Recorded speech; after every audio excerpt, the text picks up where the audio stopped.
We have in the studio Nolan Brooks, real estate guru.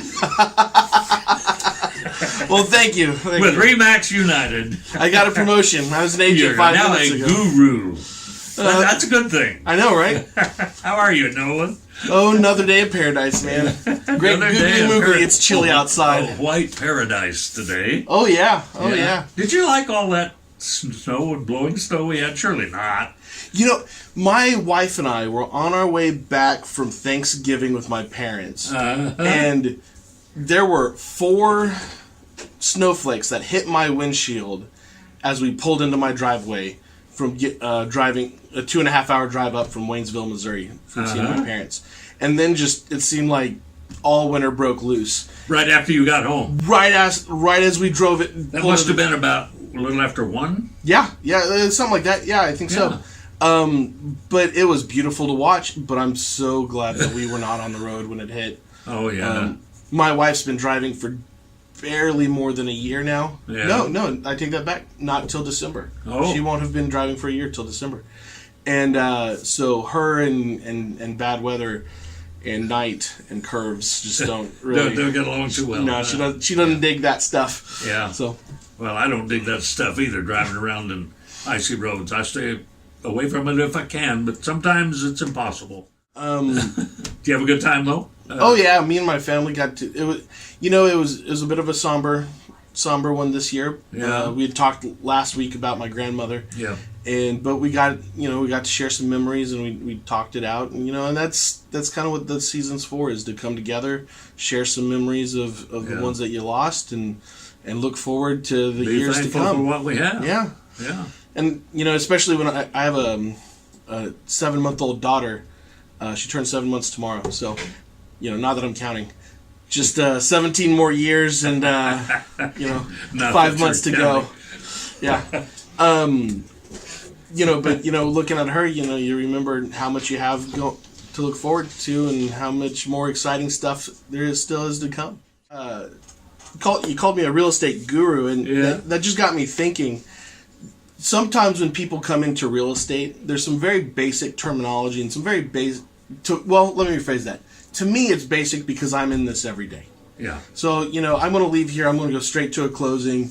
I'm going to go back to my office after the closing I have this morning. Then I'm going to do some contract paperwork, and then I'll have another closing on Thursday, and that's my life. I'm in this. So, for me...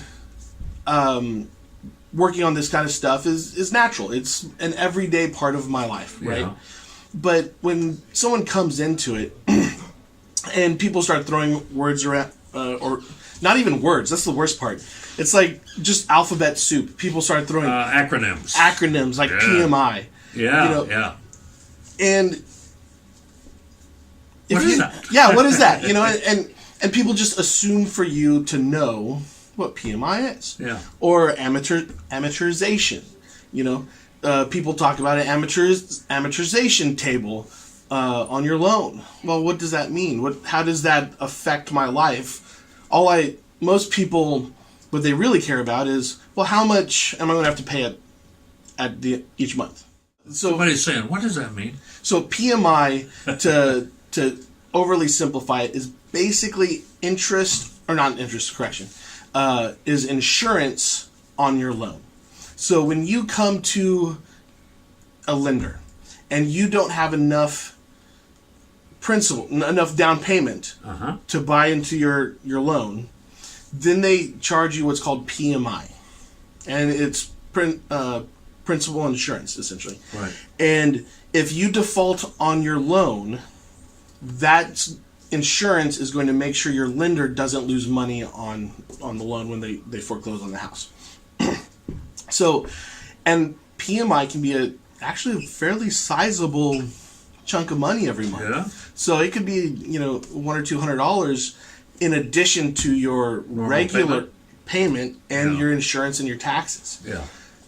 So people need to know that. Right. That's right. PMI is one of those easy things that if you slow down, you talk to your lender early, you can avoid it, and you save yourself a lot of money. Because that's not being applied to your loan at all.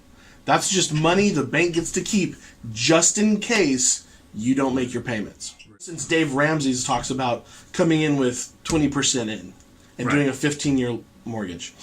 Well, that saves you so much money. It's if you can do it, you should. You know, I really respect Dave Ramsey's, and I listen to him almost constantly. I view the mortgage, because he talks about always do a 15-year. I don't necessarily agree with that.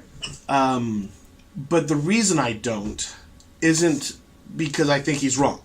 I think in general terms he's correct. But I believe that it depends on the person.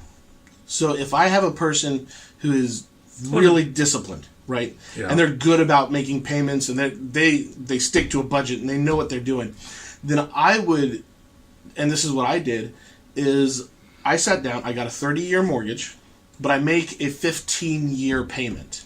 Because you can do that. Yeah. And assuming, also you want to make sure your lender doesn't charge. The only problem there is the interest is more.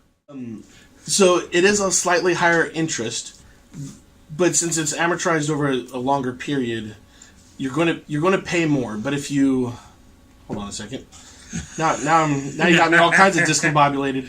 But the point that I was trying to make was that with a 30-year loan, your monthly payment's going to be less.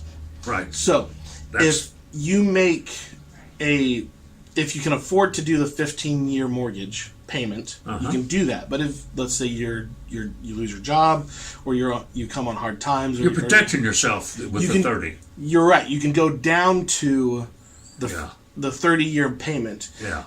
So it gives you, in my opinion, it gives you a little bit more versatility in your payments. The other consideration that I have, or that I look at when I think about 15 versus 30, is that what's the interest rate we're looking at? So interest rates are going up. So if you're looking at so once I got my mortgage is 3.75 ish, Which is good.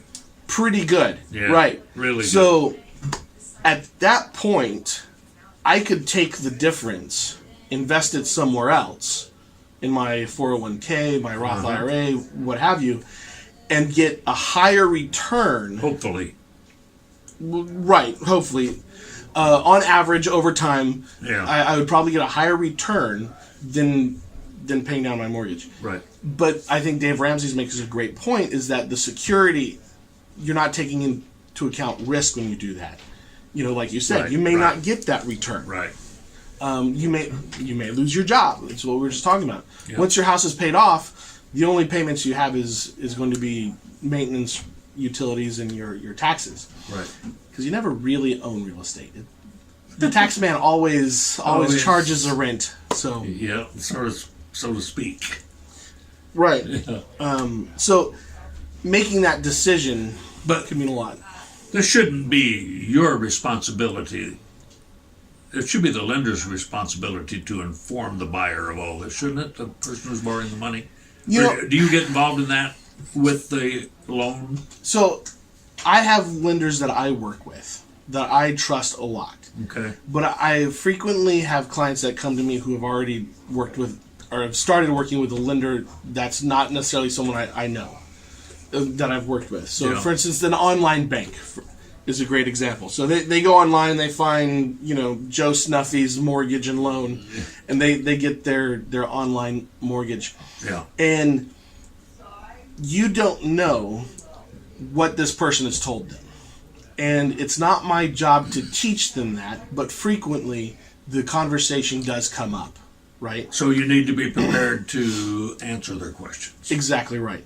And my responsibility, or at least the way I view my responsibility, is to be your advisor to help you get through this process. Yeah. And if you have a question for me, I may not know the answer, but by Jiminy Cricket, I'm going to do everything I can to get it for you. Yeah. And that's one of the really big advantages of having an agent on your side, is we're going to be there to answer these questions. And on the loan side, I don't have a dog in that fight. So if I have someone come to me and say, hey, I got this great deal on a mortgage, it's locked in at 10%, and I hear that, I'm going to say, okay, well, have you talked to any other lenders? You know, here's a list of 3 or 5 lenders that I've worked with. Who are less than that. I can't. I won't say that because You won't say that. Let them find out themselves. Well, it's because I don't know. Maybe there's been a big change in the mortgage rates. Okay. I'm not a lender, but I can be the source of a source for you. You probably should go check with ABC. Yeah. Yeah. And you know, I'm going to be there to help you find the right answer. Now, because I see this all the time, I have a pretty good idea what interest rates are. Yeah. I may or may not have an app on my phone that I check the interest rates on pretty much a daily basis. But I'm not a licensed mortgage lender. Yeah. Right. So, and I can't memorize every single program, every single government. But most of them are subsidy. within a point or less, aren't they? I mean, But- pretty close. So interest rate's a big part of it, but there's other really big concerns that you need to be aware of. So here's another great example. What is going to be the fees associated with the mortgage? Some mortgage companies have a flat rate, a flat fee that they charge. Others do a percentage of the Amount of money. of the loan amount, right? Yeah. So knowing that when someone says, "Hey, I have my lender's charging me $2,000 for closing costs. Does that sound right?" I can say, "Okay, yeah, that's pretty good for your," or no, not really. That would actually be a pretty good. So you need to know those so you can tell because they're Right. going to ask you. Yeah, because these are conversations that do come up, and because I'm not a lender, I don't get a commission off that. I don't have a dog in that fight. I'm not going to advocate for one lender over another. Because it doesn't make a difference to you. Correct. It doesn't affect me, No. except in that it affects my client. Yeah. So that's where my And you want a first happy loyalty. client. Yeah, and that's where my first loyalty will always lie, is with my Yeah. clients. Clients, how can they get a hold of you? We need to tell them. Where can you get a hold of Nolan Brooks? You can find me on Facebook at Nolan Brooks, Army veteran and real estate agent. You can also give me a call at 816-805-3306. Or you can look me up at nolanbrooks.com.